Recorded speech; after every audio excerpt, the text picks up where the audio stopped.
بسم اللہ الرحمن الرحیم۔ السلام علیکم دوستو، ہم آج آپ کے ساتھ قوم سبا کا ایک واقعہ پیش کریں گے جس میں اللہ تعالیٰ نے ان کی ناشکری کی وجہ سے ان پر بہت ہی بڑا عذاب نازل کیا۔ اہل سرسار کی ایک قوم جسے قوم سبا بھی کہا جاتا ہے، اللہ تعالیٰ کی بے شمار نعمتوں کے اندر زندگی گزار رہی تھی۔ یہ قوم ایک عظیم تہذیب و تمدن کی مالک تھی۔ حضرت داؤد علیہ السلام اور حضرت سلیمان علیہ السلام کی باعظمت حکومتوں کے بعد ان کی حکومت زد خاص عام تھی۔ کہا جاتا ہے کہ یہ لوگ گندم سے آٹا پیس کر روٹیاں پکایا کرتے تھے، لیکن اس قدر اسراف کرنے والے اور ناشکرے تھے کہ انہی روٹیوں کے ساتھ بچوں کا پاخانہ صاف کرتے تھے۔ ان آلودہ روٹیوں کو اکٹھا کرنے سے ایک پہاڑ برپا ہو گیا۔ ایک صالح شخص نے وہاں سے گزرتے ہوئے ایک عورت کو دیکھا جو روٹیوں کے ساتھ بچوں کے پخانے کے مقام کو صاف کر رہی تھی۔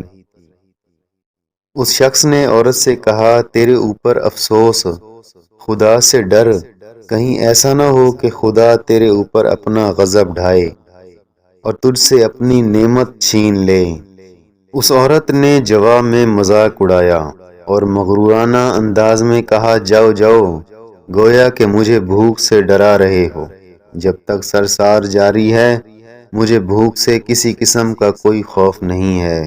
کوئی زیادہ عرصہ نہیں گزرا تھا کہ اللہ تعالیٰ نے ہوس بازوں اور اسراف کار لوگوں پر اپنا غضب ڈھایا۔ پانی جو کہ زندگی کی بنیاد ہے ان لوگوں سے چھین لیا تھا۔ قحط نازل ہوا۔ بات یہاں تک پہنچ گئی کہ ان کی ذخیرہ کیا ہوئی تمام غذائیں ختم ہو گئی۔ آخر کار وہ مجبور ہو گئے کہ انہیں آلودہ روٹیوں پر ٹوٹ پڑے جو ان لوگوں نے اکٹھی کر کے پہاڑ کے مانند ڈھیر لگایا ہوا تھا، بلکہ وہاں سے روٹی لینے کے لیے صف لگتی تاکہ ہر کوئی وہاں سے اپنے حصے کی روٹی لے سکے۔ کفران نعمت، قحط اور ان کی بدحالی کے بارے میں متعدد روایات موجود ہیں۔ سورۃ النمل کی آیات نمبر 112 اور 113 میں یوں ارشاد ہوتا ہے، اللہ تعالیٰ نے اس قریہ کی بھی مثال بیان کی ہے جو محفوظ اور مطمئن تھا۔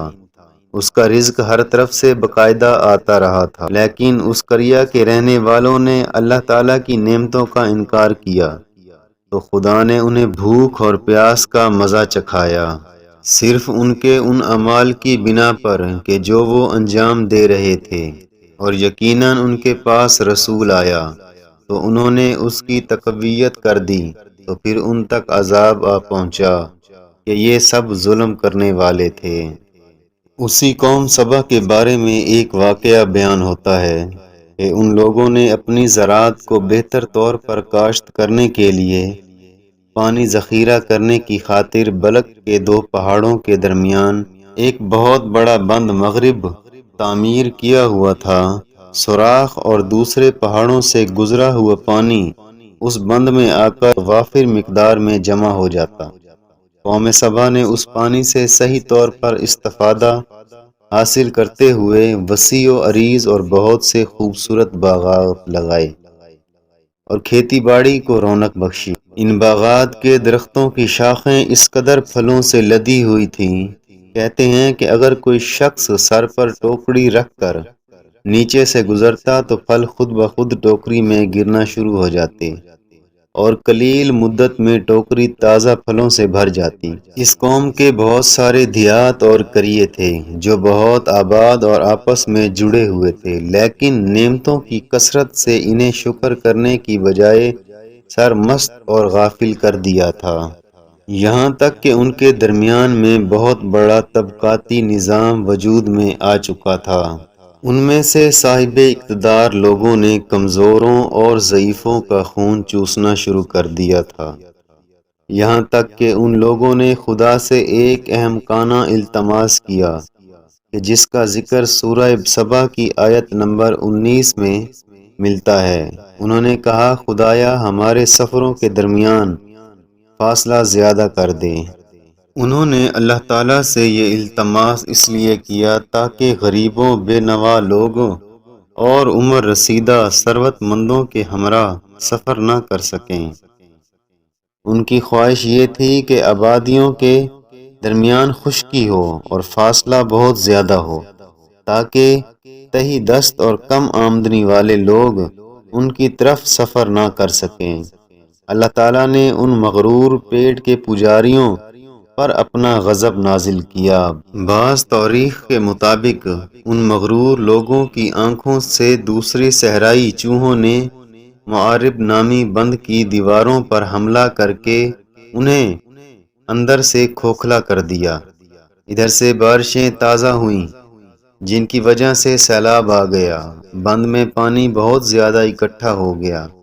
اچانک بند کی دیواریں ٹوٹیں۔ اس سے ایک بہت بڑا سیلاب آیا جس میں تمام دیہات، آبادیاں، مال مویشی، باغات، کھیتیاں، ان کے محل اور گھر پانی میں غرق ہو کر بہہ گئے۔ ان کے زراعت اور باغات میں سے صرف کچھ پیلو اور بیری کے درخت اور کچھ جھاڑیاں بچی تھیں۔ خوش الحان پرندے وہاں سے کوچ کر گئے، جبکہ الواؤں اور کووں نے قوم سبا کے کھنڈرات میں اپنے گھونسلے بنا لیے تھے۔